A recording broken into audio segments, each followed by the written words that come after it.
this week on Pop Fiction. And if you like what we have to say and enjoy this video, please like, share, and comment to help grow our channel. Boom.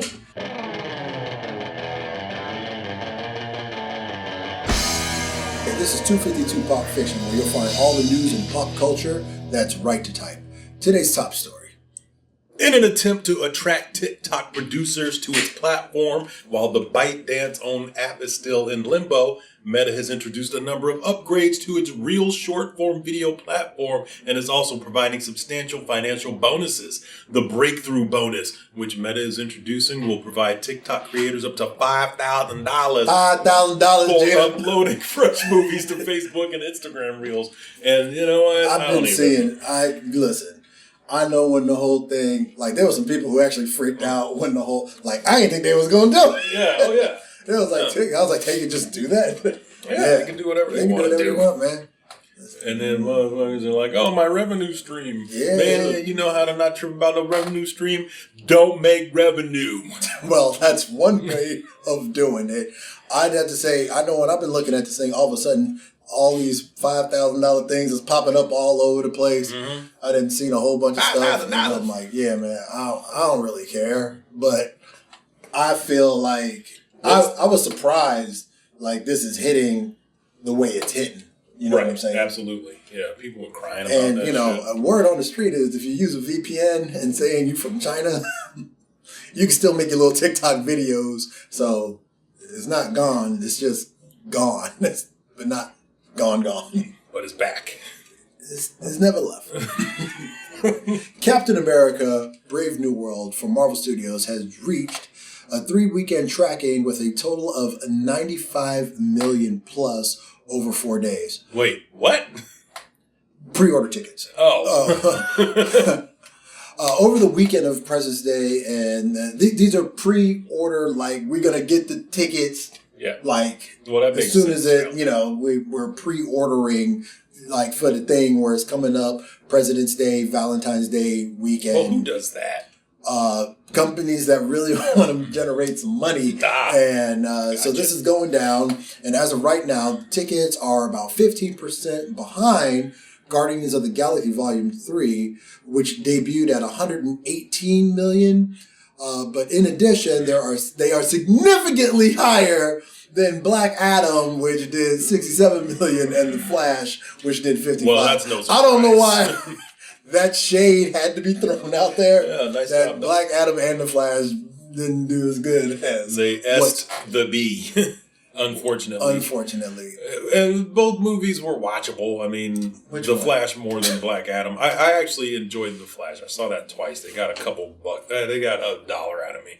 But Black Adam was not worth the 50 cents that I paid for that one. I will feel like I didn't enjoy either one of the movies.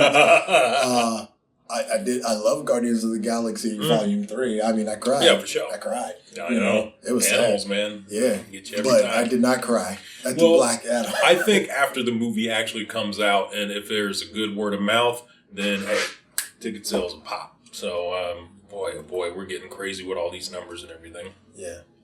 The Super Bowl is where SZA is going.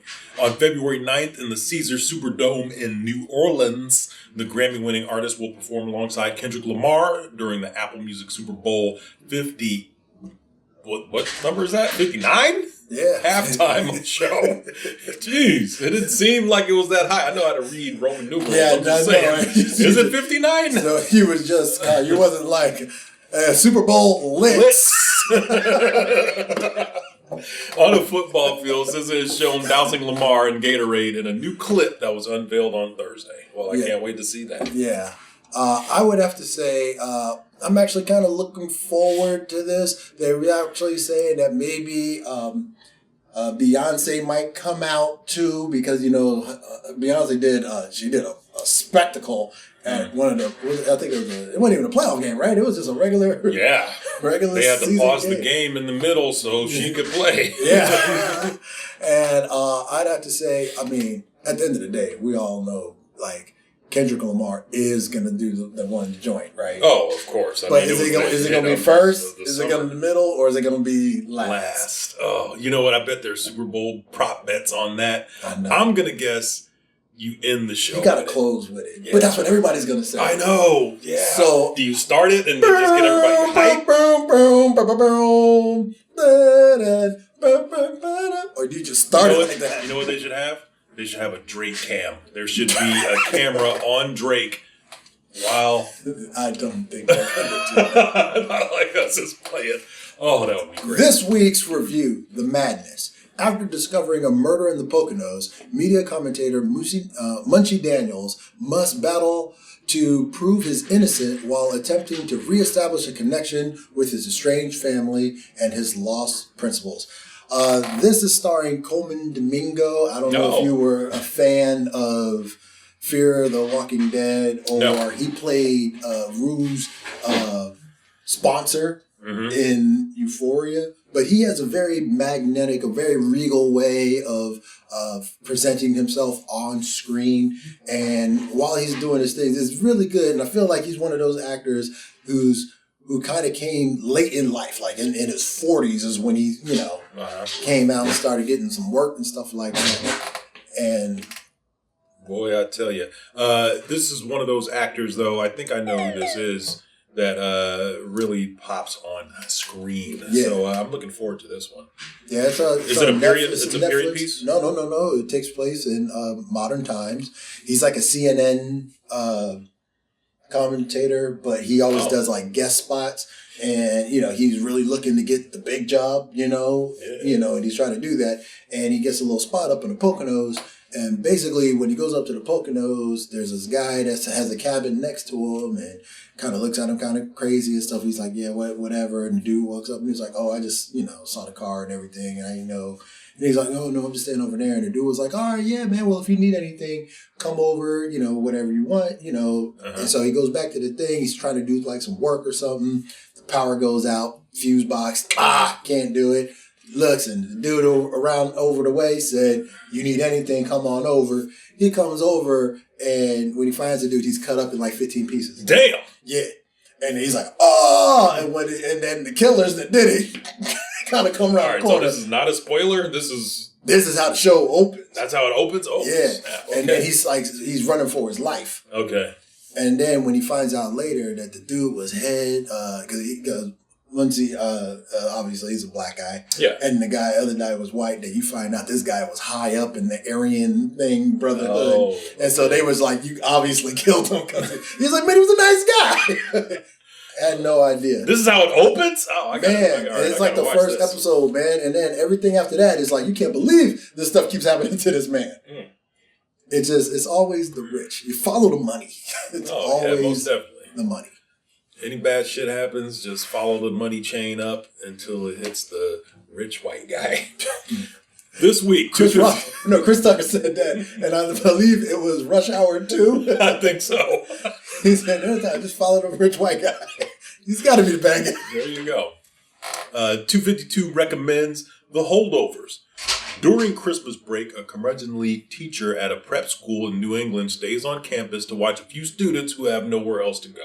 He quickly develops an improbable friendship with the head cook at the school, a mother who recently lost a son in the Vietnam War, and a bright but troublemaker. I saw this in 2023 when it came out. Definitely worth the 50 cents that I paid to watch it. This is the one where Paul Giamatti, he has like the droopy eye or something. Yeah. He's got some kind of a prosthetic. It's jarring, right? It's like you look at it, it's like something's wrong. You can't take your eye off that eye. No pun intended. Oh, yeah, no pun intended. Divine Joy Randall, I think her name was great.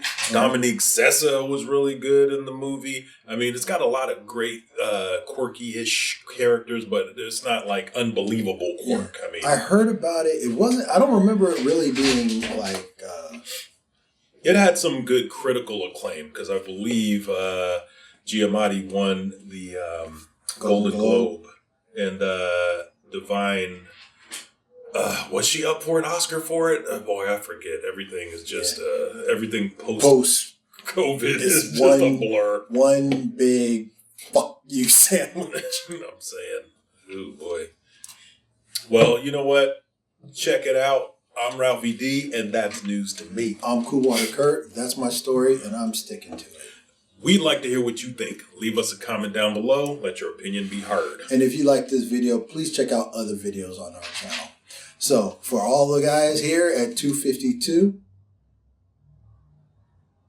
I messed that up. I realized what I did as I did it. So I'll just say, I'm Cool Water Kurt. And this is 252 Pop Fiction, where you'll hear it first. I said it and I had to do the thing. You did. And I realized as I had to do the thing, this is me.